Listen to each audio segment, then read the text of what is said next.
Oh my goodness. Good afternoon, everybody. It is another amazing impromptu session with D on Talk Financial Freedom and the Lumberjack Landlord. And how's it going, D? Marvelous. Just got back home to spend a week in California at the beach down in Ventura. Nice. I mean, I tried to at least give you something to do last night. So for those of us who don't know that watch us, Dion and I get published rather often in Business Insider or Market Insider. And that is where, I mean, it's not to the level that Reddit is, but where they basically call for our heads. But it's a bunch of punks on keyboards. It's basically all of the malcontents that are renters that think that society's broken because they can't get anywhere, but they don't own a mirror to find out why it's their problem. And so one of the really fun things that I actually do, because I really enjoy it, is Dion always talks about he spends no time managing his properties. And so he was on vacation. He was soaking up yet again more sun, which is amazing because you still don't change color. And so I decided to go on there and start answering questions and being, lumberjackian and tagging you in those responses. I do appreciate that because when the plebes that complain and whine and throw a fit about somebody being successful and doing anything well, it feeds my soul. Yeah, Dion, you can't raise rents like that. You can't. You just can't. You're a horrible person. You must lose money. You must provide housing for free. Yes. I'm glad we're on the same page. You must lose, period. Yeah, it's very entertaining. And a lot of times people are, I understand, I get it. Yeah. They're in pain because they haven't taken any time to educate themselves or take any actions to better their position. Mm-hmm. So instead of that, they go on social media and they complain and basically bitch about anybody who has. Mm-hmm. And then they'll say, well, it's just because you're rich. Obviously, this is how you feel. I'm like, yeah, we didn't start rich. We didn't start wealthy, right? We were in the same position of everyone saying no one can afford to buy. That's been happening since the 70s. It's not like that's a new thing. Yeah. We were in the same position where nobody knew what was going to happen to the market. Nobody knew what was going to happen to prices, rates, or rents. And most of the people we interact with are saying, don't buy. Right. And when we do, then we're horrible because we took the risk. We put in the time, energy, effort, and money to put together a portfolio that, as I saw in several of your responses, does provide housing. And I think at some point we should do a video on, what does it take to be a slumlord? Because they exist. Oh, yeah. For sure. Get a bad cop, a bad teacher, a bad doctor, a bad tenant, a bad landlord. There's people that can ruin any situation, take advantage of any situation. And then there are people who do it right. Yeah. Yeah. I mean, and the other thing too is and to that end, right? It's like 95% of landlords do it right. They make an effort to fix things for their tenants. They're responsive. And sometimes life can happen. And sometimes, you can't get somebody out there as fast as you want. When people rely on an electrician, as an example, this is my favorite one. People are like, well, yeah, I have this problem. Okay, we'll send a handyman out to take a look at it. But if it's anything more than kind of like the top 5 things, like a reset or flipping of a breaker or whatever, if it's any more than of those things, then I have to get an electrician, a licensed electrician in there to do anything that requires a license. So we get them in there, but they're not at my beck and call. I can't afford to keep $120,000 a year electrician on staff for the one problem that might come up twice a month. I can't do that. It would make no sense. And then guess what? If I had to do that, guess how much your rent would be? Like, people want this unbelievable level of service, but then they don't want to pay for it. And then they bitch when rent's going up, but then they're not complaining about the raise that they got as an electrician who's now making $100 an hour. Which is it, guys? Which is it? Because that's really what it is for me. We had a call and the guy was like, the tenant was awesome. He flat out said, he goes, hey, this is a problem. We don't have any electric on the 3rd floor. I was like, okay, let me send over maintenance. Maintenance goes over, checks. He goes, it's none of the dumb stuff. It's none of the easy stuff. I said, okay, sounds good. I told him, I said, I'm going to have to reach out to an electrician. I'll get one there as soon as I can. Miracle of miracles, I get one there in 3 days. He goes through and he's like, yeah, there's something more complex going on here. I'm going to have to start like kind of taking stuff apart. I'm like, okay, well, then we'll get another electrician there that actually did the work. So that takes another day. But the tenant, super reasonable, super understanding, totally gets the fact, but I'm moving. I'm giving him updates. I'm showing that I've got somebody there. We're trying to address the issue. He's not going, the tenant's not going, if you don't get this done, I'm going to withhold rent. Okay. Like, people have to be reasonable and recognize, you know whose fault it is? It's a lot of the fault of the people that keep on going to college and getting these bullshit loser degrees that don't pay anything, that don't do anything.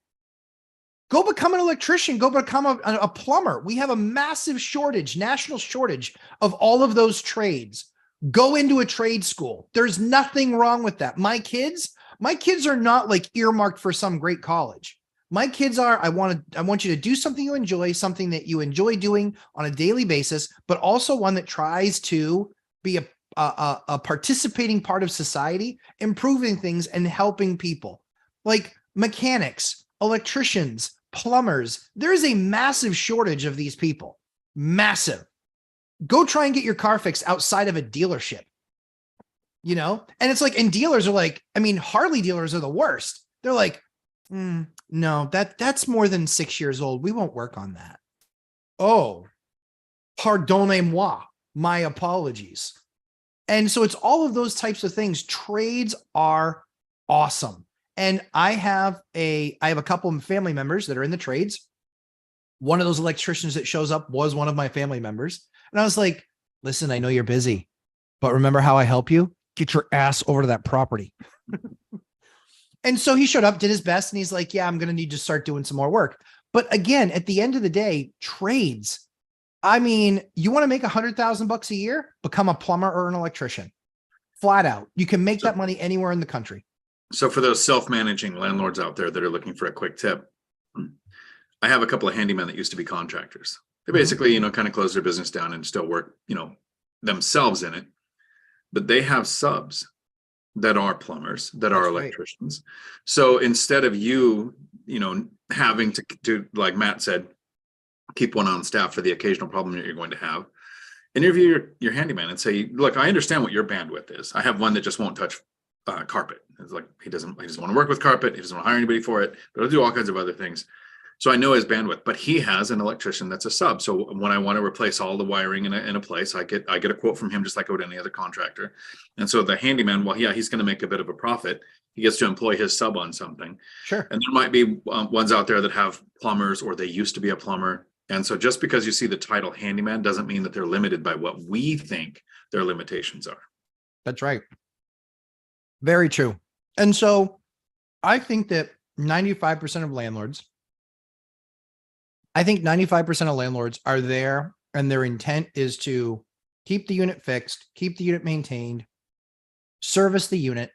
Now, I also have another tenant that put 5 things in our tenant portal. They want the kitchen counter replaced because it has a chip in it. Nope. They want the tub replaced because it has a stain on it. Nope. We tried cleaning it. Something happened with that gloss coat. Okay. That is not impacting how you bathe. Clean or safe. Yes. Clean. Yes. Functional. Yes. Doesn't mean stain free. Doesn't mean chip free. Nope. It doesn't. And so this most recent Business Insider article that came out was they actually reached out and they said, hey, we understand you're kind of what they call small landlord, which I absolutely am. I have, just a few properties.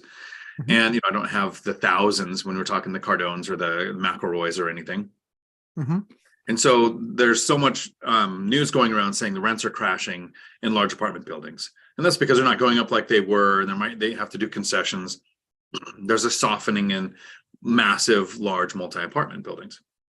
So we must be getting crushed as small landlords. So they reached out and said, can you explain how much struggle you have going on? And I said, well, in the last year, my rents went up 20 to 28% at tenants' request.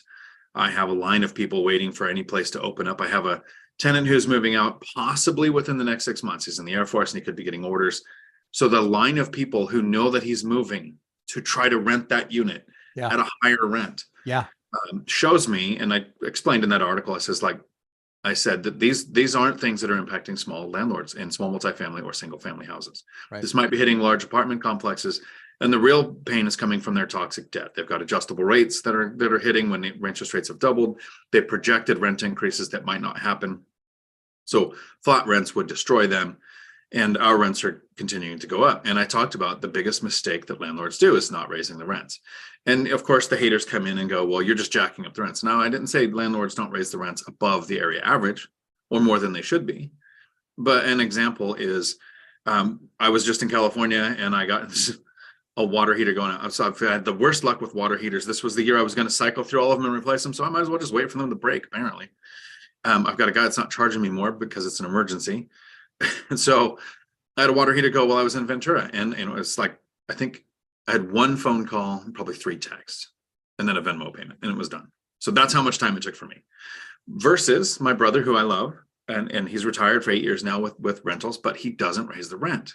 Right. Here's an example. He has a rental in a small town, Rosemont, California, where the average rent for 2-bedroom units is $1,300 to $1,500, maybe some are more. His in his mind aren't the nicest, but we drove by there while we were in town, and they look really nice compared to what's around it. So it's in his mind that they're not nice. He had a tenant in there at $750. Oh, so tenant moves out, right? Nice tenant for years, and so he just doesn't raise the rent. Oy. And new tenant goes out. I say, look, here's a rent study. I pulled up Rentometer. I pulled up Craigslist and apartments, and I showed him. I said, here's all the rents, 13 to 15. These aren't really nice. The nice ones can be more. And I think you should probably raise your rent. So he said he did. So he has a new tenant going in at $850. Oh shit. Because in his mind, he can't handle that big of a leap in his rents. Now, the tenants out there go, oh, that's awesome. Great. Here's the difference. My water heater went out. I make a phone call, a couple of texts. They have a new water heater. Right. He has to do everything himself. Yeah. He has to live the miserly perception of my rentals. I can't afford to fix it with a professional. I'm going to go and do this myself. So it's based on his timeline on when he can get there. And I just don't understand. He doesn't see the cost of here's the hotel, here's the travel, here's the everything. Oh, he doesn't do it. Now, if he had, what was the thing he just went and fixed? It was something like a heater or something he probably went and did, took 2 or 3 days to do. Could have had it done. Let's say it cost $1,000. Now you could do it himself for $200 or $300 for parts, or pay $1,000. So 3 times the cost. Mm-hmm. As a business owner, you would go, well, if you can do it for 1/3, that's the way to go, right?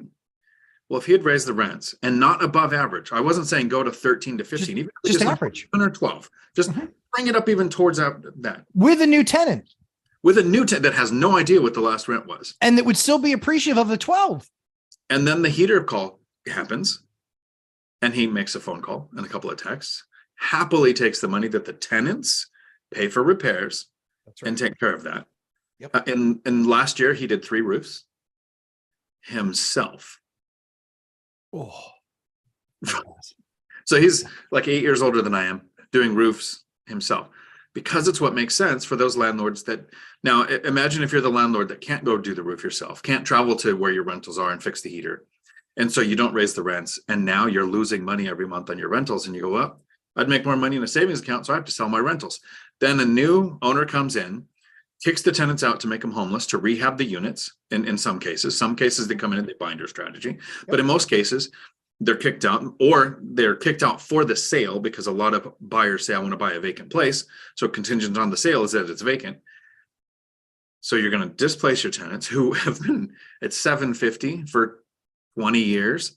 Have this culture shock of where can they move to now and pay $750 for a nice 2-bedroom, right? Correct. They're going to be Section 8 in Gary, Indiana pays more than that.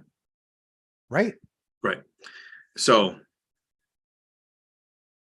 the haters in this Business Insider article about talking about raising the rents, there are justifiable reasons to running a profitable business, not to gouge, not to go above average, but a fair market rent, so that you can afford to maintain the property, so that you are getting a good enough return so you don't sell it. And then there were other people that complained about, well, it's hedge funds buying them up. And I thought, well, then you should go invest in those hedge funds, because where do you think your retirement money's at? Where do you think all the money in your 401k, or your left to if you're law enforcement or your firefighter or your city pension, where do you think they're investing their money? Yeah. Like any of those people in a room for 5 minutes, I'd make them cry. Like, it's just stupid because you they're made not them cry on social media. You didn't even have to be in the room. It's true. That's true too. That's the joys of the power of the sword. But the funny thing is it's just so stupid. It's just so uninformed and unintelligible. You know, the three top things we always hear, right? Rents are going down. No, they're not. Factually, they aren't. Number two, you don't, wait for your debt to explode. I have 30-year fixed rate debt. It ain't going anywhere. Number three is, well, yeah, you're going to lose your business because people will stop paying rent. If half of them do, I'm still okay. So, I mean, so there's a question here. Good news for you. You have no future in evaluating businesses. From JNYC asking kind of clarification when I talked about rents are softening. Yep. So it's in huge apartment complexes.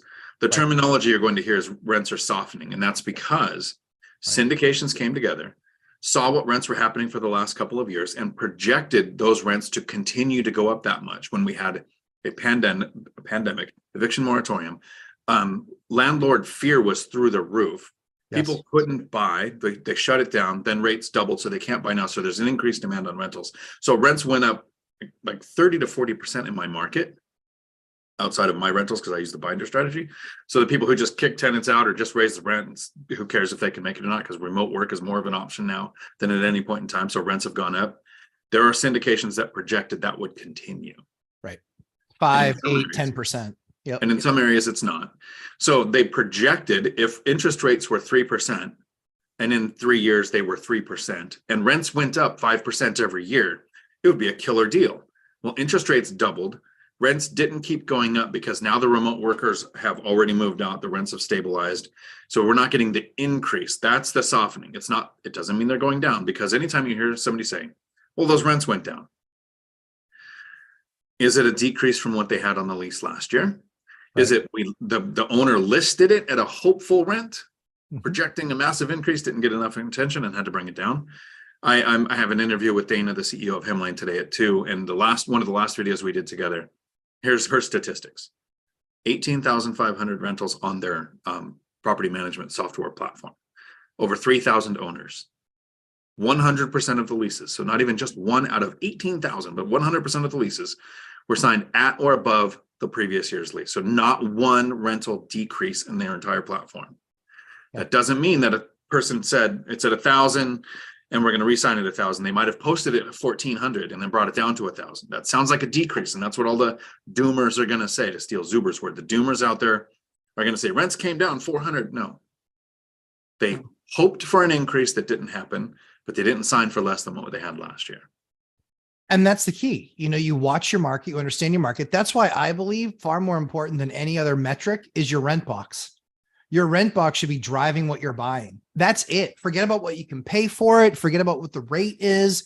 The most important thing that you need to know is what really is the income going to be on this asset based on what can I get for rents? What is the fair market value for rent? And then work your way backwards. Because if you're trying to do the math and you're saying, well, it would work if I can get to 1,700 in rent, but the Everest in your market is 15, then that deal doesn't work. Work it backwards. Too often people get enamored with, oh, well, I think I'll get this % return, but they don't really know. And the number that they're using for rents might be Rentometer. It might be some of these other older systems, or it might even be Zillow based on some listing that was put up. There is the demand. So JNYC, I think it's really important. I take you through this. The demand for my units, I get with the ads that I write between 100 and 200 inquiries per property within 48 hours of posting it. That's demand. Now, when it comes to the people that I actually get to show the place, it's running right now. It's running about 15 to 20%. 80% of them, 85% of them are instant disqualification based on they don't meet my 3 main criteria: 680 credit, 3x rent, and no evictions. So, 15 to 20% fit in the bucket. And then of those 15 to 20%, guess what? Question, Matt. We always have numbers. Yeah. If you have those 3 criteria, you want 680 credit score, 3 times income, and no evictions. What would happen if you were evicting somebody and then decided to rent them another unit? Go ahead, update us on how that's going. You'd smack your friend. You'd smack your friend if he was in smacking distance. What would happen? So that story has morphed.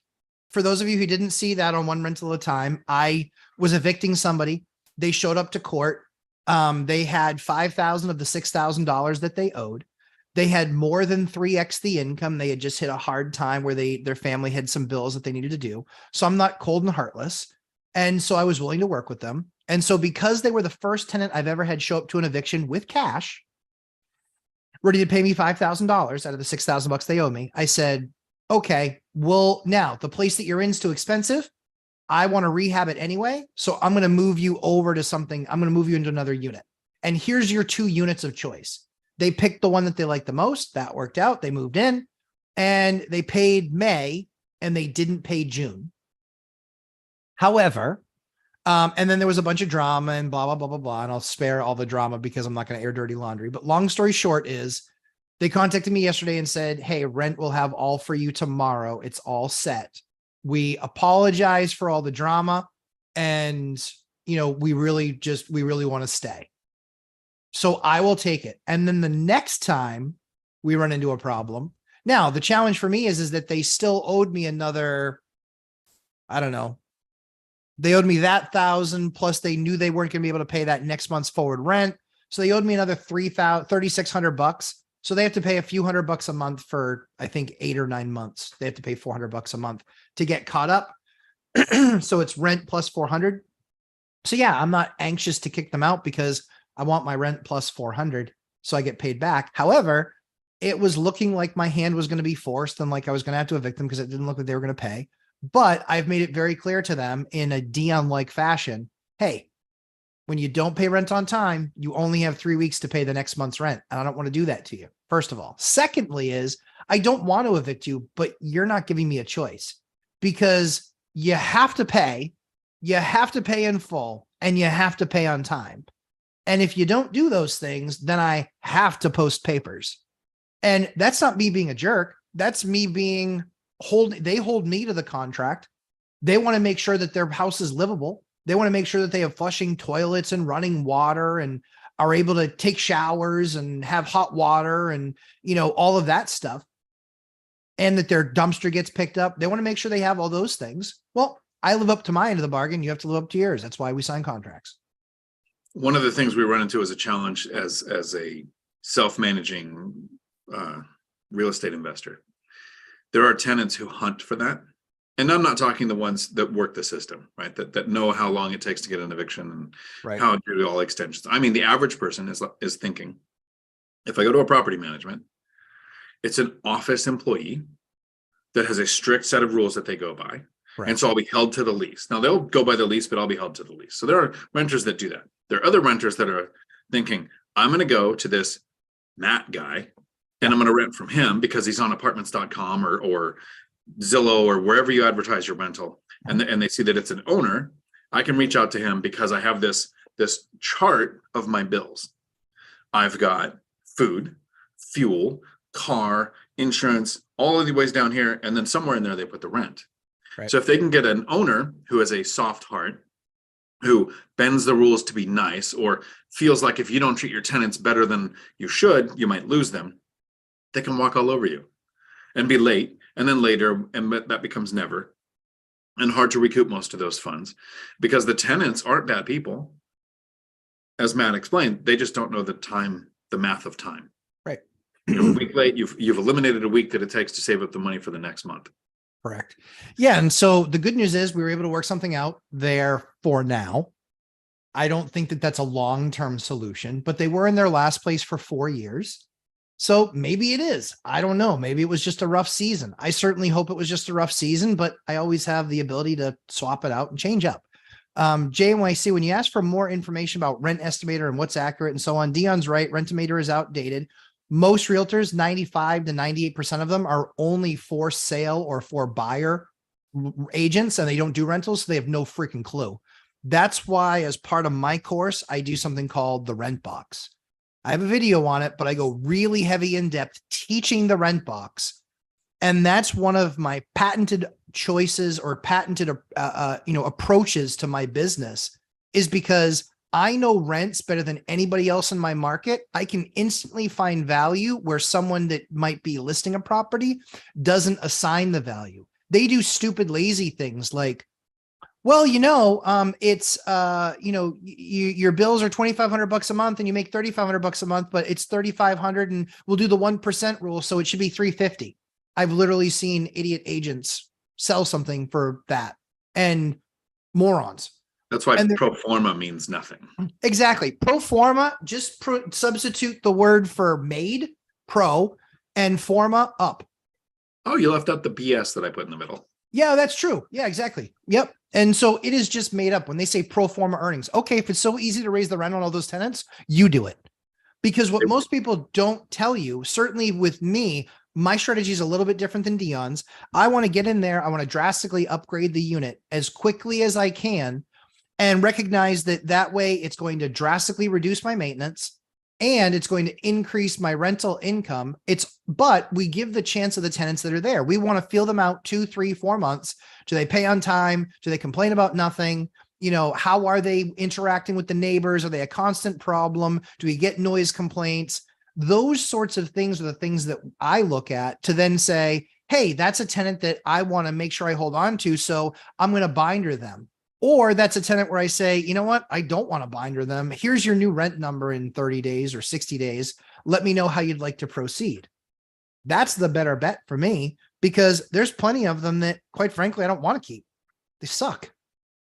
Sometimes the best thing is tenant turnover. True story. I invest on the opposite end of that spectrum. I buy properties that have aspects that limit tenant turnover. I have the binder strategy to help limit tenant turnover. Yeah. Because I started investing while I was working full time, raising 3 kids, and was looking for sometimes not the best monetary result. I was looking for the best lifestyle result. Mathematically, it's almost always better to have a tenant turnover. And then based on your bandwidth of time that you have available in your life, tenant turnover can be better too.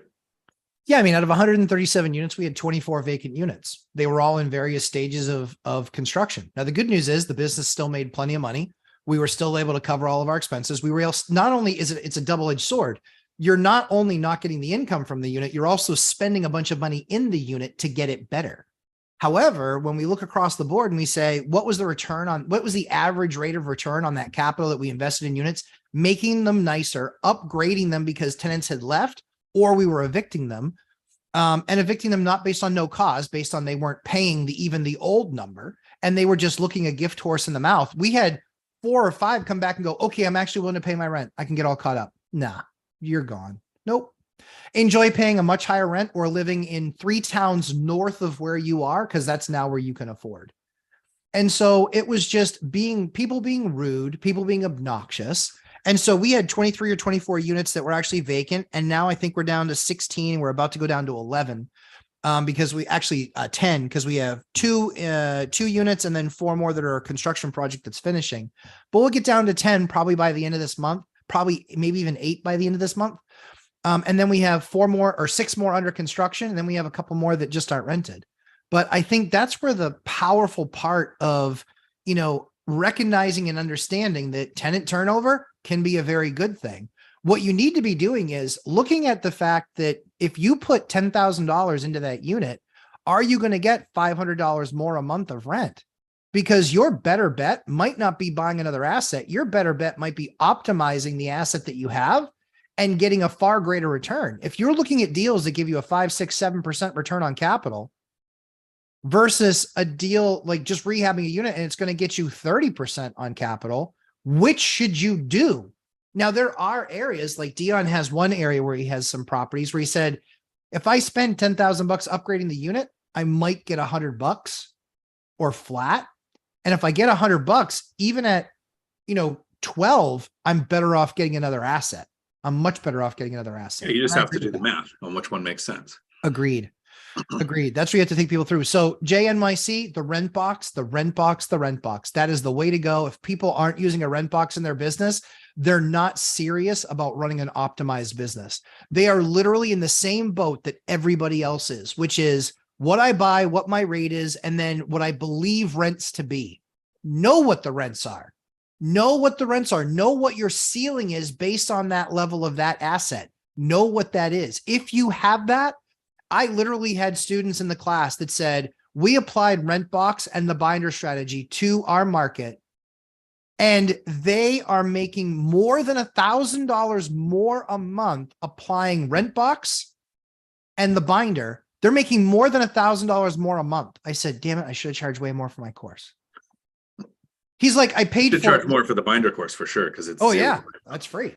Yeah. Right. But that's the craziness. People literally, and he's like, I make that $1,000 now every single month. Every single month he makes that $1,000 now. It's just amazing, because this is what Dion and I want to do. We want to take you from newbie to understanding how to buy and stabilize. You know, he talks about the why. He talks about the motivation. He talks about understanding the position that this is going to put you in, the income snowball 10 years from now. I talk about, okay, now we're going to get into the heavy piece of this, daily management, building a business. Do you want to make a big business? Do you just want it to be a small business? What do you want it to be? But property manager or doing the work yourself, you need to know what stuff costs. I just saw a quote for something come across, Dion. Somebody sent it to me. And I was like, I told him, I said, absolutely not. He was like, yeah, I'm going to buy these for the backsplash. I wrote back, I go, absolutely not. Don't buy that. That's way too expensive. It was like $400 for a backsplash. And so I literally sent him a link. I said, see, we just did that backsplash for $108. I said, it's my money. I really care. And not that they didn't care, but they were like, hey, we can kind of get this job done. Knowing what those things cost, knowing what materials cost, knowing what a given project should cost in a given unit. If you know what that should cost, you are going to be far more profitable for a far longer period of time than you are learning a bunch of hard lessons going through the process. So a couple of things here really quick. Remember, during these lives, we kind of start with a topic, but we're here to answer questions on reaching financial freedom, investing in real estate, buy and hold rentals, doing it the lazy way, doing it the Matt way. There's like a whole spectrum there. But I want to talk about a couple of things. First, we were on this how do you estimate rents? The worst rental data, what's happening to rents, comes from the government. And it's not because the government sucks at everything, because there are things we need the government for. But when they go and they say owner's equivalent rent, and then they use that to say where rents are. Now, these are people who've never owned a rental in their life. Sometimes they own a house and somebody asks them, what do you think you could rent your house for? And then they talk about rents going up 3 or 4%. Right. Not realizing that person hasn't even had to rent in years, hasn't looked at any of their expenses. They're probably doing something like the 1% rule in their mind of a house they bought 20 years ago. Right. So that data is really skewed. So when you hear inflation saying, rents have gone up 3 to 5%, in some markets, it's probably gone down. And that does happen in smaller markets, not market wide. But in most markets, it's 20, 30, 40% increase when they say that 5% happened. The other thing is, the other day you were talking about your course, Matt, on which one applies to which. Somebody asked me directly, reached out and said, which course should I take? And really it depends on what you're trying to do. And I love Zuber's analogy of the sports ball field. So pick whatever stadium's around you. And so I'm in the parking lot. I'm talking to people who are working full-time, raising kids, and I call myself lazy, but they're probably busy. So my goal is to get you into the stadium and say, here's what financial freedom can be. You can travel all the time. You never have to work. You can quit a job you love because you don't have to work, and time freedom is what it's all about. So I'm financial freedom for the busy person. How to get started in real estate. So I talk house hacking, I talk conventional loans, I talk properties from the MLS, I talk how to just all the really basic stuff, because there's no secret to any three of us. Right? All of our information's here on YouTube, but in thousands of hours of content. Yes. And then you get into the stadium and you have Michael Zuber, who has all of the ways to acquire one rental at a time. So he's got all of the different millionaires that come in and present, from the mortgage companies, the lenders, the large multifamily, people like me with small portfolios, and we present all of these different strategies because there's so many unique ways to get into real estate. He's got all these different formats. So I'm from the parking lot into the building for the lazy or the busy person that wants a very simple, it had to be simple to work for me. Zuber has all of these different ways to invest. Once you're on the field, that's where Matt's course comes in and says, you have them. Now what do you do? Right. So I've been investing for over a decade. I buy properties to help limit tenant turnover. I buy properties to diversify. I have all these different strategies to protect my retirement. I'm doing my first rehab. Who do you think I'm going to reach out to? Right? I'm going to be using the information that Matt has in his course to do this rehab. So even somebody who's been investing for 10 years can benefit from, okay, I own these assets. Now what the hell do I do with them? That's true. All of those things. And that's the thing is, I think 40% of people choose a property manager to manage their properties. How do you know that you're not getting ripped off? How do you know what something should cost? How do you know? You don't. And that's the thing. That's one of the things where it was interesting, because the whole reason I created the course was being able to teach people how to manage their asset and how to stabilize it and then optimize it. Those are the two. So it was acquisition, stabilization, optimization. When I saw it, I said, all of these people are doing it, but now we have some people in the course that are property manager folks and they have property managers. And I was like, okay, so why are you taking the course? So like, I have no idea if I'm getting ripped off. And I was like, well, you have a property manager. Of course you're getting ripped off. Because they're probably keeping in a good situation. So a property management expense isn't to get your time so you don't have to deal with tenants. I'm proof that it can take just a couple hours a month. Correct. It's going to take you a couple hours a month to manage a property manager. The time to use a property manager is if you're investing at a distance or you have no backbone. Right. If you're too kind, soft-hearted to hold a tenant to their lease. So not even just like raise the rent when you need to, but like what is in writing in the lease, you have to hold the tenant to it because they're going to hold you to it. That the person that doesn't have that capacity should have a property manager. Mm-hmm. Pretty much, in my opinion, everyone else should learn the systems to make property management as simple as possible. Yes. And then take that 50% of profit that the property manager was going to be taking and give it to yourself. And that 50% of profit too, that's when nothing happens. Right. That's when nothing happens. You're instantly handicapping yourself when you give away 50% of your net income. Now you have 50% to actually do the repairs. So when they show up and they go, yeah, we actually showed up for this. Now, what's the higher likelihood that they're going to fix your faucet or replace your faucet? They're going to replace it. Almost every single time they're going to replace it. Me, I don't need to replace it. I know that that's just something as easy as tightening a washer or tightening a gasket. That is going to send someone out to inspect. Yes. Then they're going to come back and maybe ask you what they should do. Exactly. And then they're going to do the expensive one. And they're going to upcharge for each one of those stages. Absolutely. I mean, that's the thing is, they are paying that person, whatever, 30, 35 bucks an hour. You're not. You're getting charged 70, 75 bucks an hour for maintenance. And then they're going to, okay, well, then you pick a cheaper faucet. Bad news, because that means that you're just going to pay for it later on down the line. So it becomes one of those things that's very, very, very expensive when you don't know exactly how to manage. And most people say, oh, well, I don't really know anything about construction. I'm remote. I don't really know anything about being a landlord. So I'm just going to hire a property manager.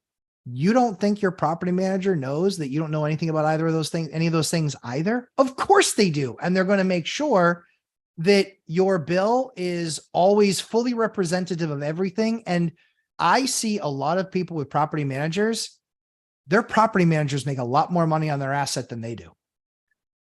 And then it's just an appreciation here. So you see what Tyler just said right there? Yep. That is somebody when you, especially when you did it yourself, now you have the understanding of what how much does it cost to rebuild a deck? How long does it take to redo a bathroom? Something like a water heater or garage door motor or just the simple things that can come up. At least Tyler has an idea, and I'll read it for the people who watch or listen and don't watch. I started managing myself up to 6 properties, then realized I didn't want the relationship with the tenants. Easier to let the management company be the bad guy. Now I have 12 houses and let them manage them all. It was a great learning. Yeah. So great strategy. My brother did the same. He self-managed for decades. Now he's got about half his portfolio with a property manager, and he's slowly vetting them, dangling the other 5 rentals as a carrot to get concessions from the property management company. It's very smart. But if you're letting them do it because they're the bad guy, I'm not sure you were doing the relationship with the tenants right. Right. I went to a friend's house. Friend owns a rental last week before last actually, and had another friend serve an eviction paper. The tenant thanked him, said, "God bless you guys for being so understanding." And so there's a way to present this information in such a way that the tenants are happy no matter the outcome. Kind of, Tyler, the point of, I've got the binder strategy where the tenants raise the rent and then say thanks when you agree to it.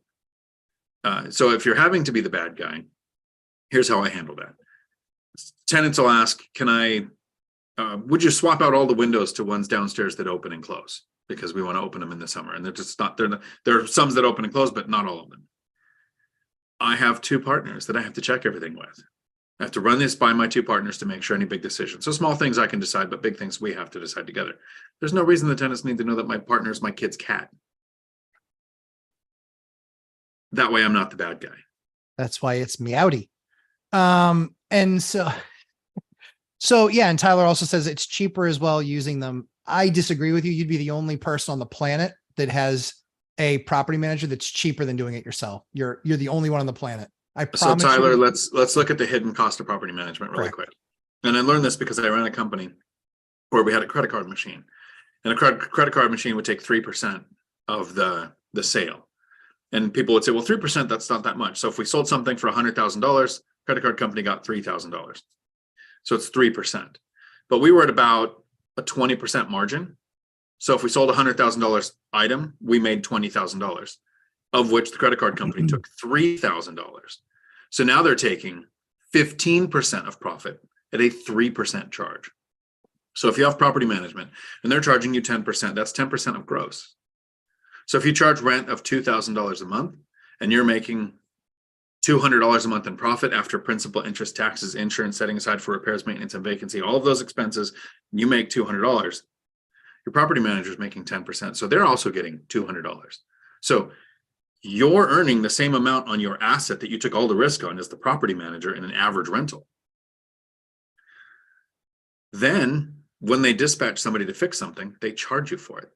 Now let's look at where your goals are and where the property management goals are. As an owner, sometimes tenant turnover is good because you can get a big rent increase, but you could spend somewhere between $5,000 and $30,000 on the rehab. So for me, I'd like to limit tenant turnover. In over a decade, I've had 4 total tenant turnovers. So my goal is to keep that as small as possible. In most cases, that's what I want. Sometimes I do want the tenants to go. So that's possible too. So you make revenue based on keeping tenants in place. The property management company gets a full month's rent or half a month's rent, or sometimes a flat fee if it's the type I would go with if I had to, or tenant turnover. So when the lease renewal comes up, who do you think is going to present it to the tenants the right way? As the owner, you come in and you go, here's what's going on with rents. This is how much more the average rents are in this area than what you are paying. What do you think is fair? And you come up with an increase that the tenant's happy with. You have very little tenant turnover. You have happy tenants because they were involved in the conversation, or you have the property management company that goes in, here's the new rent. If you don't like it, get out, because they make money if the tenant leaves. Right. So you're setting yourself up into a situation where it's going to cost you more. As Matt said, you'd be the only person on the entire planet we've heard where it would be cheaper to use property management. A caveat would be if you're investing at a distance like Millennial Mike does, it makes total sense, because I'm not going to fly to Gary, Indiana to manage my property or do a tenant turnover if I start investing there. And I live in Washington now. And if you can't hold the tenants to the lease, those are times it makes sense, but it's never monetarily that it makes sense to have property management. Agreed. And Tyler, so I see one of the things you say, 8% for full management. That's a good price, but I'd still devastate the numbers, because again, the power of self-management is that you pay a full month's rent fee to get it rented. That is a ripoff. So it might be 8% all in, but if you took my course, you'd see how I get agents by the hour. It's not this big, huge, massive effort. It's not this big, huge, massive effort to get units rented. In what market are units sitting on the market that are mom and pop? One thing I want to cover, Tyler, is when we're talking, something we say often all the time, just in case you haven't been watching for a long time on a lot of our content, there's no right way to do this, right? There's no one right way. There is a one right way for you. And if yours works better with property management, Absolutely. We're just talking from our perspective, from what we've seen with property management. That doesn't mean we're saying you're doing it wrong or you should change, right? We're just devil's advocating, if you would, which absolutely. we do for each other too. We actually disagree on several things where we pick on each other about it. It doesn't mean that one way's right or wrong, except Matt, he's always wrong. What I would tell you is that strategy in the course that I teach, I get agents, I pay them by the hour. I don't pay them by the listing. Do you know what my average cost? My average rental is $2,000 or $1,800 is my average rental, right? My average rental is $1,800. Do you know what the average cost is for renting out that unit, start to finish? It's like $330. I pay by the hour because I'm not paying somebody. I know how to write the ad. I know how to post the ad. The only thing that I don't want to do, I don't want to do all the interaction, creating the list of people that get to go to the unit and view it. So because I've set all that system and process up, I just hire agents by the hour. They take my ad that I write, they take my property that I own, and they post it. They do all the interaction. I told them create a list for an open house on a Saturday, and as many people as show up to that, we already have them all basically pre-qualified. And then you just tell me which one you thought was the best. And I'm going to look and I'm going to say, these were my favorites. How were they? And they're like, yep, they were great. Well, they're the most qualified. We're going to give them the unit. The agent is thrilled because it's literally like she's getting paid by the hour because she is, and she's getting paid a lot of money by the hour, but I'm not paying $1,000, $1,200, $1,500 to rent out a unit that will rent itself, largely speaking, in almost every market. So if you take that approach, my units don't take anything more than 6 hours to rent, maybe 5 or 6 hours, between posting it and what the property is. That gets posted. All those emails go into that general email box. She then views all those, goes back and forth with a bunch of them, making sure that they've hit the minimum criteria, and says, we will do an open house on this date. Here is your invitation. They show up and boom, then the rest of the process goes from there. That's why I teach this stuff, is because if my average cost of renting a unit is $330, no one here can do it for that, especially where they're outsourcing it. You can do it for that if you're doing it yourself, but you can't do it for that if you're outsourcing it. That's why that outsource process, when you do it the right way, that 8% is a great deal. I get not wanting to deal with the tenants. That's very, very valuable to you. Most people would say, wait a second, I'm paying $1,200 to $1,500 every single time that thing rents out, and I'm never getting tenants that last. A majority of my tenants stay, but I still get 10, 20% rollover every year. That's an expensive churn. That's $3,000, $4,000 a year. That's a churn.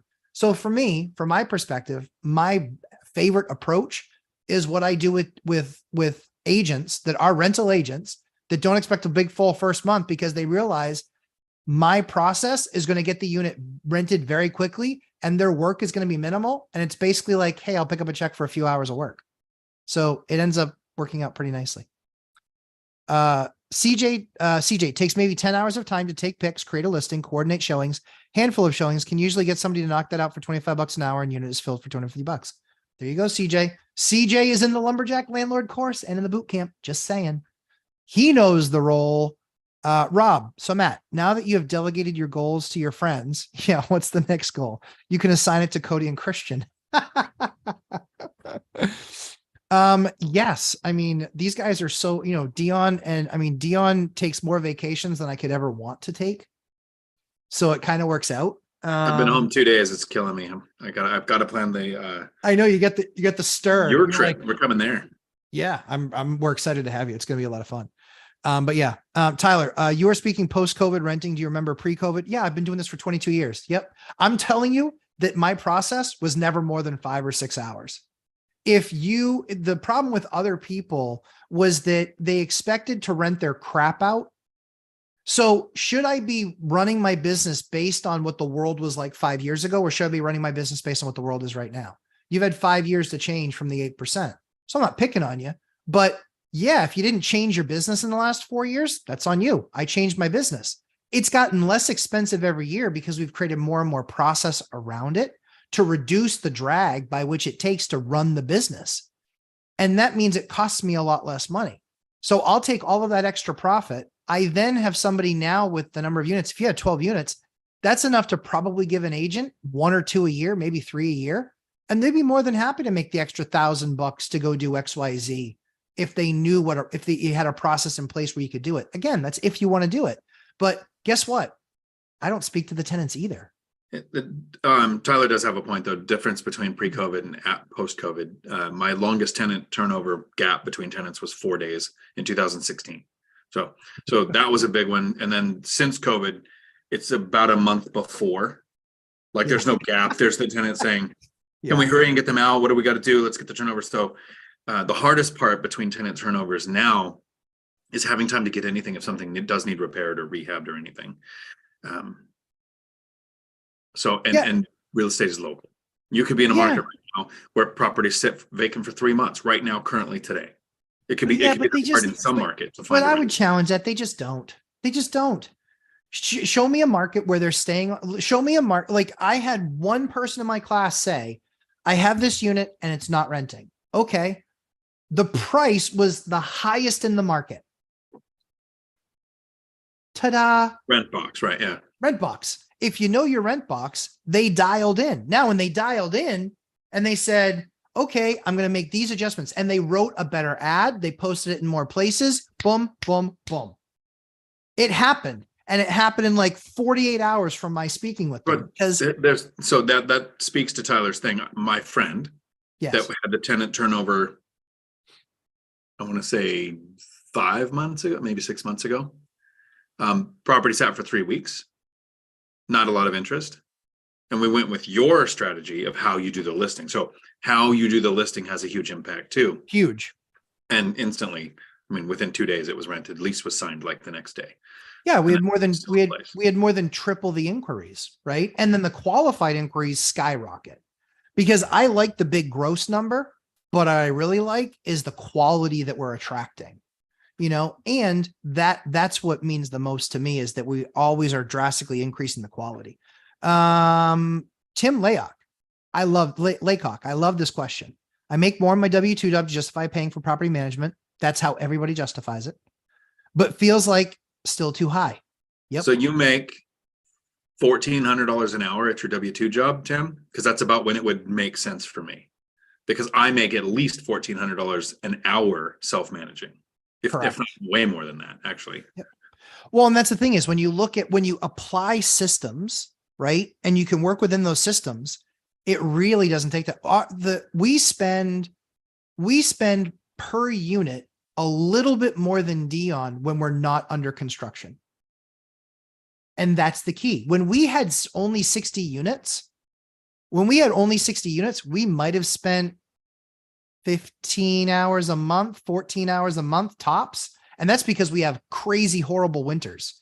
That was like throwing in, that heat system went down, or that went down, or this went down, all of that sort of stuff, right? Where it's like, you don't really have that stuff where you guys are. And so those types of things would add to it, but that's what would take you from, 6 hours to 30 that month or 25 that month. And so it brings but our number went through the roof because now we've acquired a bunch of assets that we're rehabbing, that we're taking on projects. And so, are we out straight right now? Yeah, we absolutely are. But that's all because we're, $600,000 or $700,000 in construction budgets. Like that's a big, big churn. It's the don't know what I don't know and probably mostly FUD. It is. Yeah. I mean, I think, that's what we talk about a lot. And yes, you say, I know the course. Well, if you knew the course, then you'd taken the course. But again, that was the purpose. But Tim, to that end though, that's why I made the course.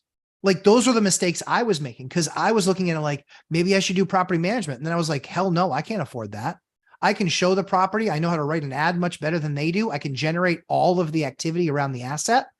And let's face it, I've used property management a couple times. And you know what? It didn't work out very well for me at all.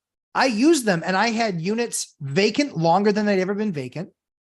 I had somebody, they said, well, yeah, we guarantee the tenant for the first 60 days.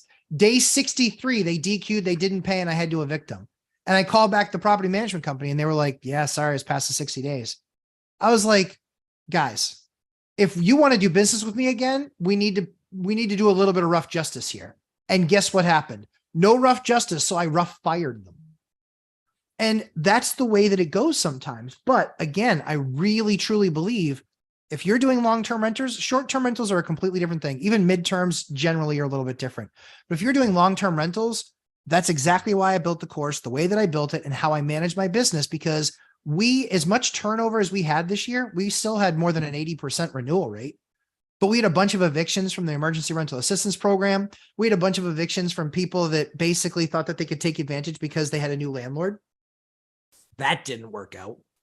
And so they had to find a new place to live. So when we absorb these buildings, that's where I talk about acquisition, but then stabilize is the second step, not optimize, stabilize. How do we stabilize that? Get good tenants in there that pay consistently so we can start reinvesting those dollars into the asset. I see there was a super chat there from Dividend Dave. We need to start over because he slept in late. Crap. We always screw that up every time. Thanks, Dave, for the super chat. So again, that's just my opinion based on property management. I see it. I see it. I know that there are property managers that are taking my course. Now, here's another, I think I thought of another time where property management makes sense. My brother should have property management because he doesn't raise tenants in there for 20 years. Yeah. 750 in an area where rents are 1,500. Tim, you're very welcome for the feedback. Always. And I get excited about anything. Dinner, lunch, waking up. I get excited about pretty much anything. So I'm not yelling. I'm just very passionate. So Tim, from that perspective, I think you're dead on. I get that the W-2 justifies it. I'm just saying, all due respect, I have an executive's W-2. And that's not meaning I'm more special. It means the demand of my time. I don't get to leave work and my work is over. I am available 24/7 because I have global responsibility in my executive position. And I found a way to make it work. And what all that means is I'm going to be 40 something. I can't give an exact number because that I've tried and that didn't work, but I'll be 40 something and I'll be retired. And even funnier, and this is going to probably make Dion laugh. I'm not sure we've talked about it, but I believe that when I retire, I will do far less in my business than I do right now. I literally think I'm on the Dion path. I mean, not as much travel, but not yet, but you will. Yeah, 45, 614 fail. Yeah. 40. It was, it was a fail. It was true. 45, 614. So everybody knows that. For those of you who haven't watched us for a long time, Mike Zuber retired at 45 years old, 6 months and 15 days. I retired at 45, or I was supposed to retire at 45, 614. I was actually going to beat it by a couple of months. And then some things shifted in my company and that was no longer an option. So there you go. Dion, come visit me in Japan in July. I actually just talked the other day about going to Japan. So nice. That might happen. I don't know if it'll happen in July. What's the scoop on soon to be Dion 19 units? Oh, the update on the 17 and 18 units. It's a duplex. I'm at 16 now. Monday signing docs, recorded on Wednesday. So this coming week. Nice. Got the information today on the checks I need to bring because I don't do wire, I do checks. Yes, I understand that. Yeah. It's a house hack burr, so buying it cash. One unit is almost living ready, a little bit of work, and I'll be moving in there. The other unit needs a full rehab, which Matt will be helping me with. And I'll of course do video updates. I'm trying not to talk too much about it until actual recorded, signed and recorded and closed, because things can change. The last thing that can mess it up is it was owner occupied, and I'm going to go Monday before I sign the documents and make sure it's empty. I don't want to buy it if she's still in place. And if she is still in place, we'll put in a contract with a holdback of probably 20 grand on what day she needs to be out by. Like, it's not going to kill the deal. It's just could extend the deal. That's understandable. Yep. Seen that a number of times. But yeah, as you guys can tell, I'm super passionate about this stuff because I've spent 22 years building systems. I am, in my real world, I am a company fixer. I go in, I look at the company, I address changes, I make changes, and I make the company run more efficiently. So I do that with my real estate business as well, because I care the most about that one because it's me and it's for me. And so I spent 20, 22 years creating processes and systems and putting them in place, seeing what worked, seeing what didn't, and then making changes and alterations based on most importantly, being able to curate an amazing experience for my tenants, because that makes them stick around, and it reduces our cost of, re-renting the unit. But secondly is profitability, understanding the best things to do to make sure you're the most profitable you can be. Holy crap, Dave. That's wealth in Japanese. Well, awesome. CJ Underwood, awesome news. Just to share for other homeowners, I called the bank that holds my mortgage today. Not sure why I didn't do it sooner. To see the process to drop PMI, $17 automated appraisal later and now. Love that. My mortgage payment is $100 a month cheaper. Not sure why I thought it was going to be much more involved process, but glad my 10 minutes this morning saved me $100 a month going forward. That's some real money. Wait, Lumberjack has a regular day job in addition to managing his real estate portfolio? Yeah, I get that question because I understand that question because we can do videos anytime we want, even with your job. We do. Yep. So I am an executive in a company, and that requires, but because I have global responsibility, it requires, 40 to 50 hours a week. So yeah, JNYC, that's why I will mock people in the Facebook verse when they say they don't have time. I'm horrible, but I'm just very disciplined with how I spend my time. I have 3 kids, 5 years and under. I have an amazing wife, and I spend a ton of time with all of them, but it's all about time management. And if you know how to build your business based on how good you are at time management, then you create all the systems and processes you need in place to then manage that business extremely efficiently. So yeah, anyway, Dividend Dave, I asked how you were. I have no idea. Yeah, see, well, I don't read Japanese. Matt, are you design systems self-documenting? Are your design systems self-documenting? Self-documenting. Give me more clarification on that, Rob. I want to understand. My interpretation would be something like, does your designed systems, I was thinking generate paperwork for permitting, but I don't think that's where he was going. So yeah, Rob, if you ask more question, I am happy to answer it. Terry Balu. Well said. Thank you. I appreciate that. Rob, I have a book to recommend to you. Chester has a book to recommend to you. So I don't know if there's if you give me more information, I'm happy to, Terry, I knew what you meant and I appreciate it. And trust me, Dion can comment on how bad my texting is. It is awful most times. I have really big hands and I have a smaller phone. It's not. I can usually guess what you meant to say. You always, yeah. It's because you speak fluent me now at this point. Sam Farhouse, CBRE agrees with you guys. I just attended their presentation and it is time to buy now. Coldwell Banker, CBRE, Coldwell Banker, real estate, I think. The E-Myth Revisited Real Estate Investing by Michael Gerber. Never read it, but there's lots of books I haven't read. That's not different. Do the systems generate the metric that you use? Yes. Yeah, they largely, largely they do. So as an example, trying to think. So I have a kitchen design. The kitchen design that I use is specifically, the co-authors are, Fan Mero and Paula Sajan. Yeah, they're part of the Flip This House crew. They did Connecticut. They're actually about 2 hours from me. So I know of those guys. I actually watched a lot of their stuff. Some stuff I didn't really agree with. They were kind of hacks when they would do buildings. Coldwell Banker. Okay, cool.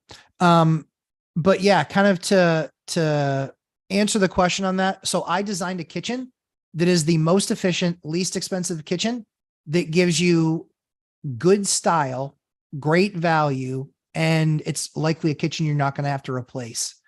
I won't call it future proof, but it is certainly future resistant. Your kitchen designs that you're putting out now, Do you also do bathrooms, or is it only kitchens? Yeah, we can do bathrooms too. I think, Because I'm doing both. yeah, we can do bathrooms too. Like bathrooms are, the funny thing is, so when you do a bathroom, really a bathroom, the biggest challenge is the tub. That's the Right biggest now challenge. it's got a stand-up shower, and I'm probably going to expand a wall and put in a tub. Yeah. Oh, dear God. You hate me. All right, we'll do that. That's a great plan.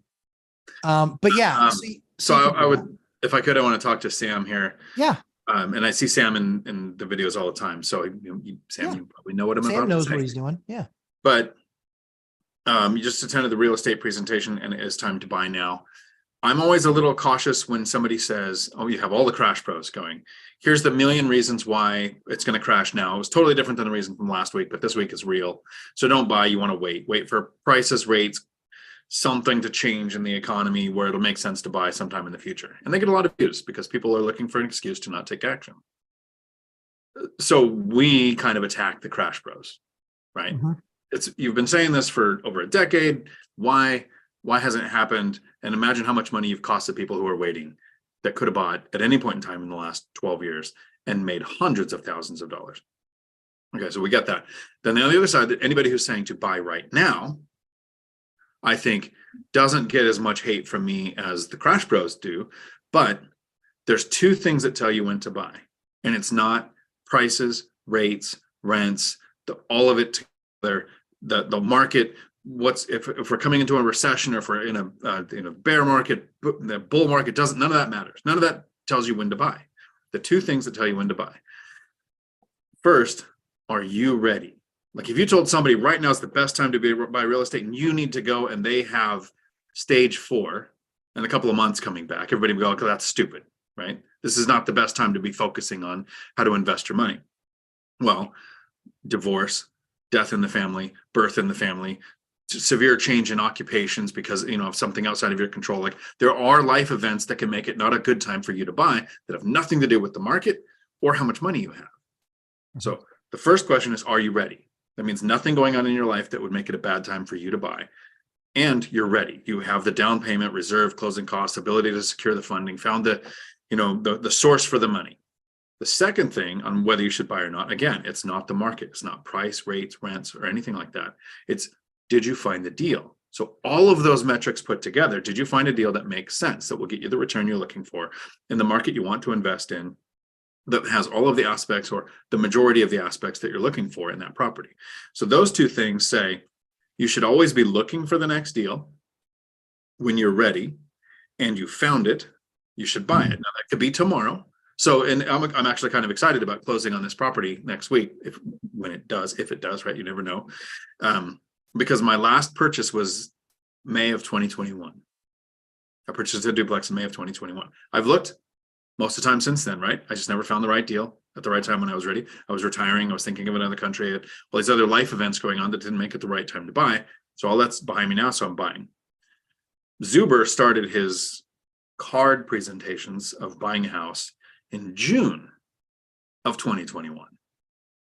So I've never actually gotten a card from Zuber that you have purchased a property using the one rental at a time strategy. So this will be my first one where I get to say, hey, I have a card coming. But those were the two things that told me when to buy. I found the deal. I found several deals, made several offers, ended up taking the one that was the best, pulled out of the other ones, and I was ready. Yeah. So if they said now's the right time to buy, I think that's always true if those two things have happened. So Rob, great question. How do I analyze kitchen efficiency? So there's general tenets that are true about kitchen design, which is you want a triangle, between the stove, the fridge, and the sink.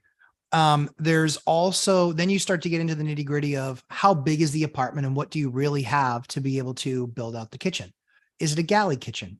Is it an open concept kitchen? Is it a L kitchen? Is it a U-shaped kitchen? Is it a wall kitchen that then has an island? These are all things that I take into account. And so what's really powerful about it is, hold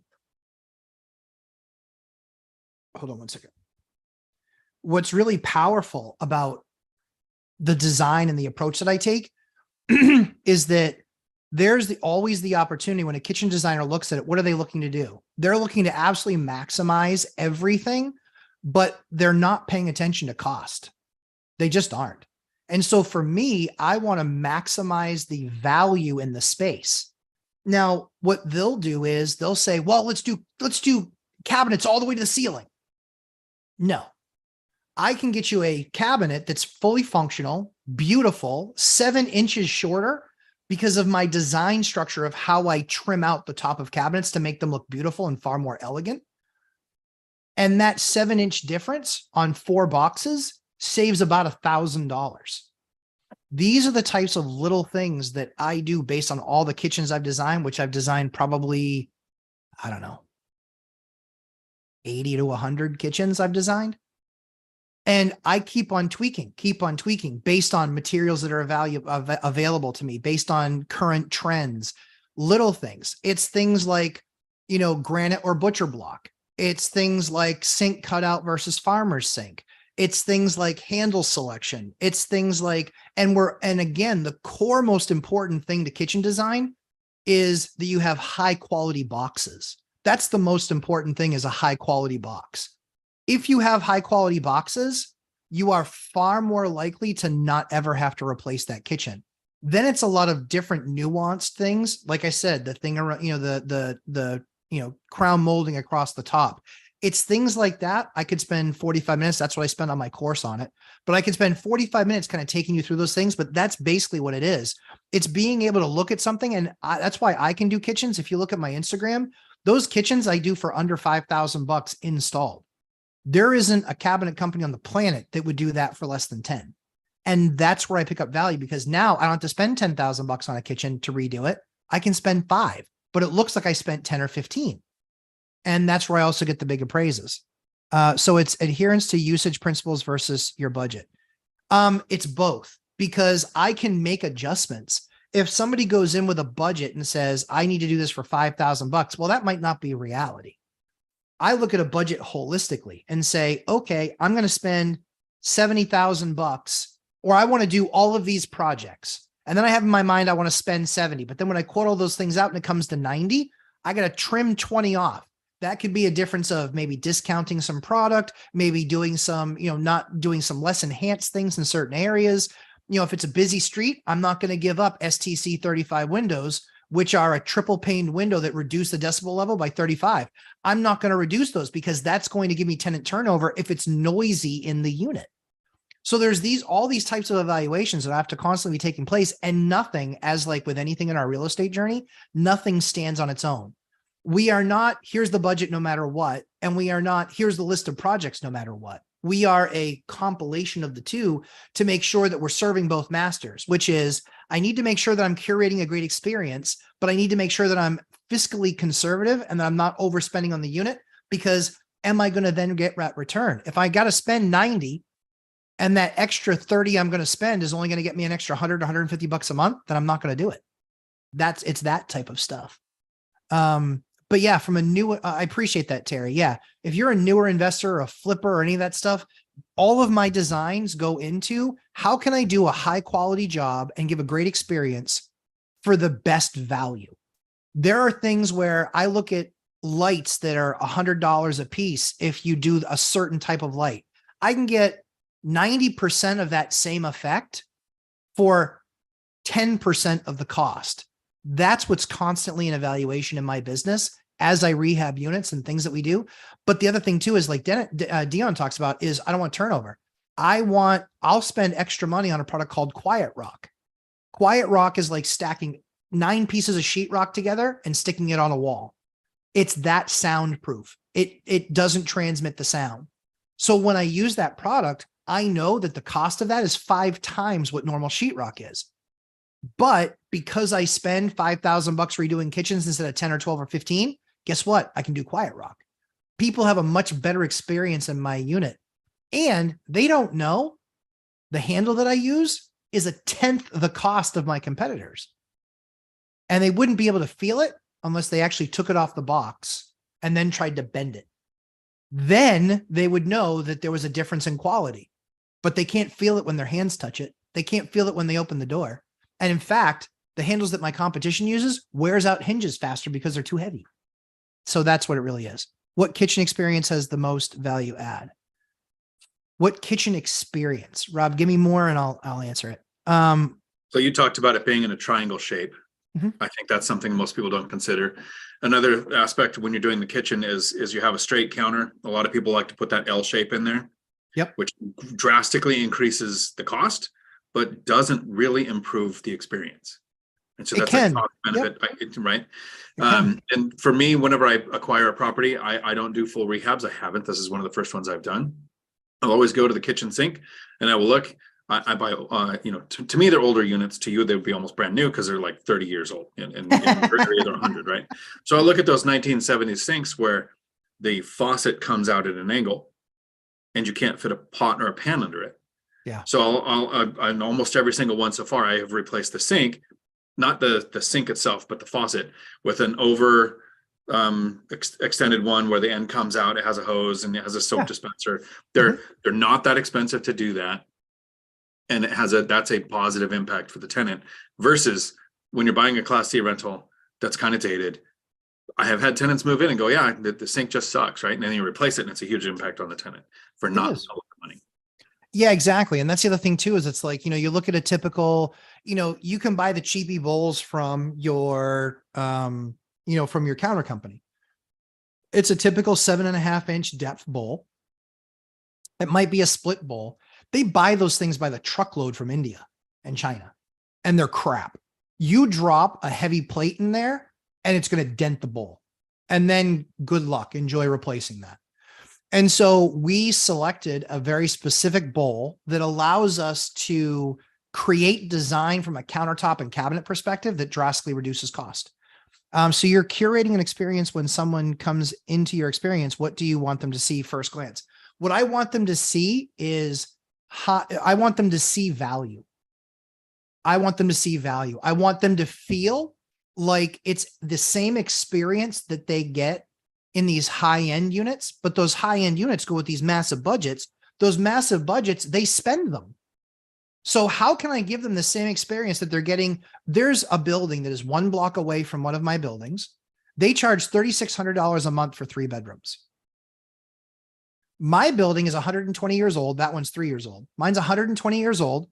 I get $3,000 and because I give pretty much the same experience. I don't have a doorman. That's okay. They also don't have 143 neighbors. They have 1. So it's those types of things where I want them to walk in and feel value. So I want them, when they go to open up a cabinet door, it doesn't fly open in their hand because it's got an expensive hinge on it. When they close a drawer, it doesn't slam because they'll get tired of hearing their silverware slam. When they use the sink, it's not one of those things where it's like, oh man, it's constantly dirty around here because of how they mounted the undermount sink. It's constantly dirty in that area and I got to constantly clean those spots off. It's all of those types of little things that now when we put a product out, people are just like, oh man, I love the butcher block. Oh, this is awesome. Oh, this is fantastic. I love the farmer sink. Man, you never see that in rental units.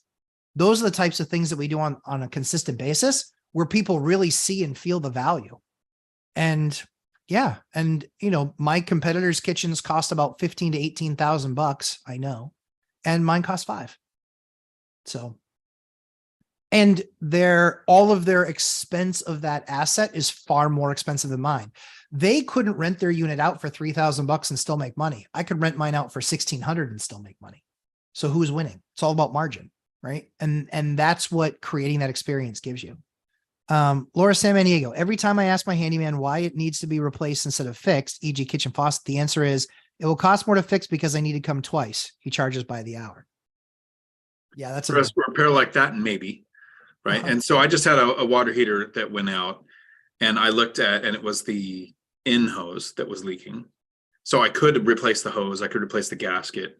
And what I told my handyman, Laura, was look at the age of the water heater, right? If it's 12 years or newer, maybe I would do the repair. But this was 2006. So however many years that is, 15, 16, whatever that is now. It's been a while. So we just did a water heater replacement, even though repairing would have been significantly less. Age of it was more, it made more sense to replace.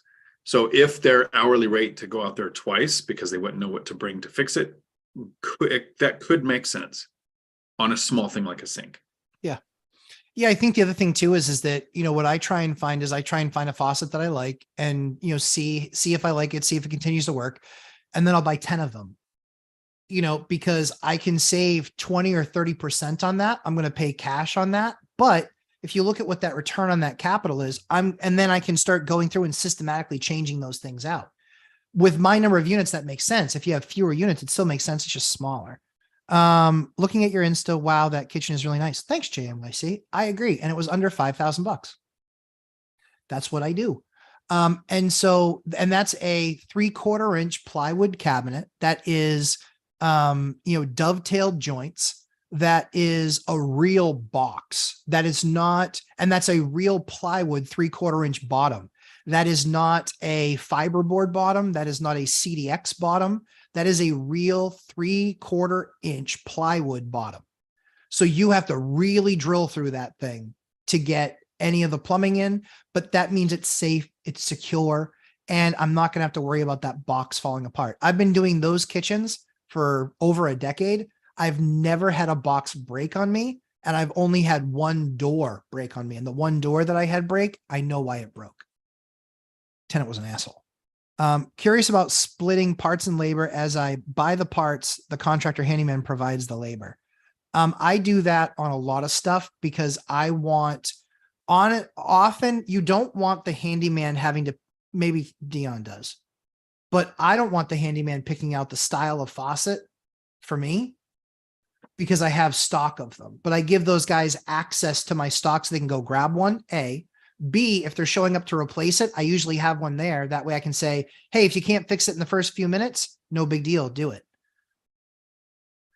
So I have handyman that can pick materials. Like I'm not too picky about trim or something like that. But you get accounts with Lowe's and Home Depot, and your handyman picked up the materials, go to the counter. I get a phone call from Lowe's, and that says your handyman is here. Total is this. I apply my military discount, or you can apply your contractor discount because you have your account with them. You pay for it. That way your handyman is not charging you an upcharge. And then I do look at the receipts that get sent to me to make sure the handyman's not buying other things for other projects for other people on my money. I've never had it happen, but it's a concern that I would make sure it's not happening by checking. Yeah. Right. Trust but verify kind of thing. And then there's other things like the coated locks that I put in, or the motion sensor LED lights. I will go to the Lowe's, Home Depot, and Amazon websites, look at the ones that I specifically buy, and anytime they're on sale, I'll buy 5 to 10 of them, depending on what I expect to need the next couple of years, and store them in my shed and have them sitting there. And that way I get 20-30% discount and don't have to buy it when I need it that day at full price. Absolutely. And even worse, go ahead and have to make the trip and go pick it up. Like a lot of times it's just then right there. So I have 2 electricians. They both have what I call the box of mat. Box of mat. That is all the material that we use on the reg. If I call them, they've got the little old box of mat that they can bring on site. They don't have to go shopping. They don't have to pick anything up. They're just like, nope, got it in my box. Perfect. Plumber, same thing. Handyman, I bought a full freaking truck to put all of the stuff that we use on the reg. So he literally, when he gets low in stock, I can go buy 20, 30, 50, 100 of something. And I don't have to, pay retail, which is really key. Rob, you did your kitchen for under 5K, but only because you did it yourself. That's good. How many years ago? Because boxes have tripled in price in the last 3 years. And that's the magic. Those kitchens I used to do for under 3K. Now they're 5. And it's, we've made some design changes based on the fact that certain got very expensive. Back to time management again and saving money. Yeah, I think that I agree with you, Terry. I think that time management is the most important thing, because that then can lead to, if you're using your time most efficient and effectively on the things that give you the biggest return, whether it's emotional return or financial return, you're going to be the most successful in those veins. I talk about the time management often in the first year or two owning a rental, it felt like it took 20 hours a week to manage one tenant because I didn't have any systems in place. I was handling everything myself. I thought that you save money by doing it yourself, which is absolutely not true, especially when you can make more money at your job than you can driving out and doing something like mowing a lawn that you could pay somebody to do and save your time to be more productive. Once I had my systems in place, 16 units has taken me less than 2 hours a month, even in months where I have 3 or 4 things that I have to handle while I'm in another country. That phone calls, emails, text messages, still total less than 2 hours a month on average. Now, I'm buying a property with a rehab. That's going to take more, but it's the managing of the tenants, getting those systems in place. And the best quote I've heard is, treat your properties like you have 100. Right, you'd have systems in place if you had 100 properties to make sure everything was as smooth as possible, and then treat your tenants like you only have one. Right, if you only have one tenant and they're a complete raging jerk, you're still going to get rid of them. So it's not like you just bend over backwards because it's a tenant. And in my mind, the tenant is a customer, and the customer is not always right, but the customer is always the customer.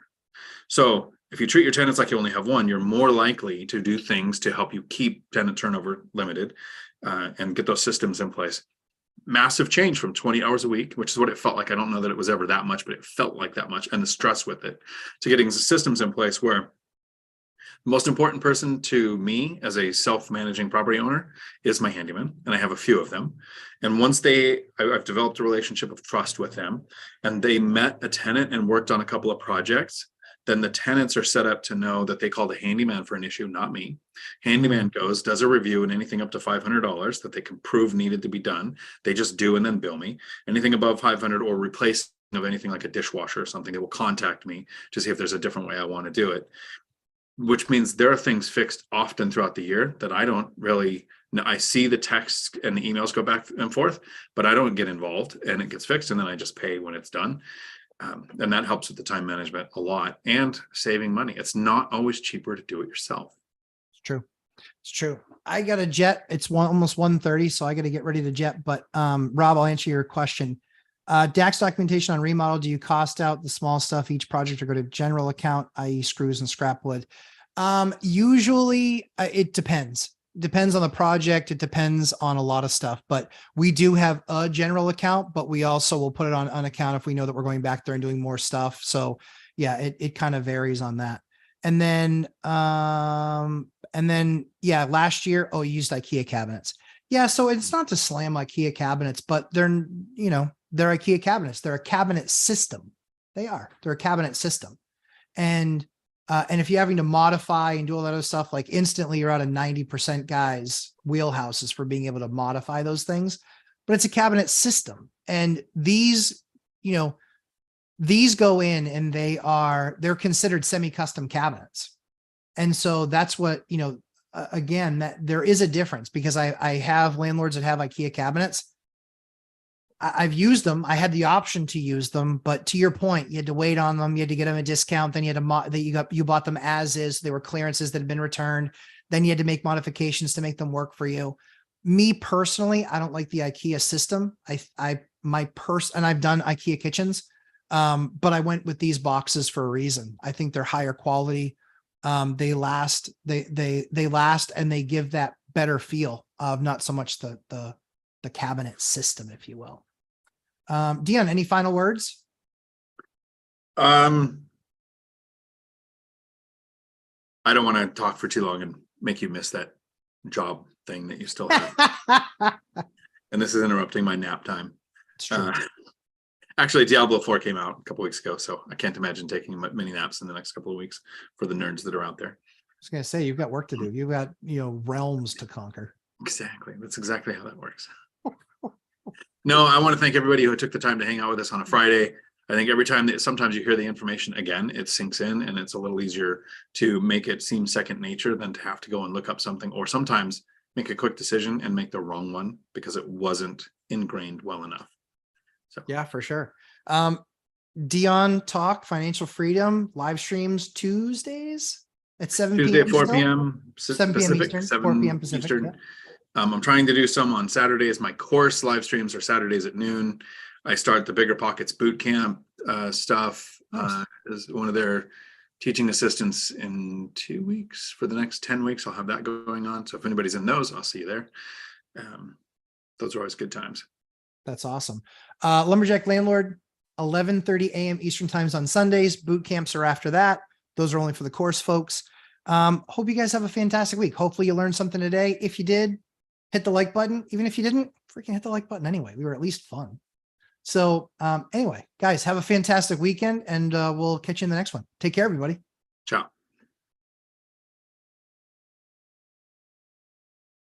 IKEA cabinets.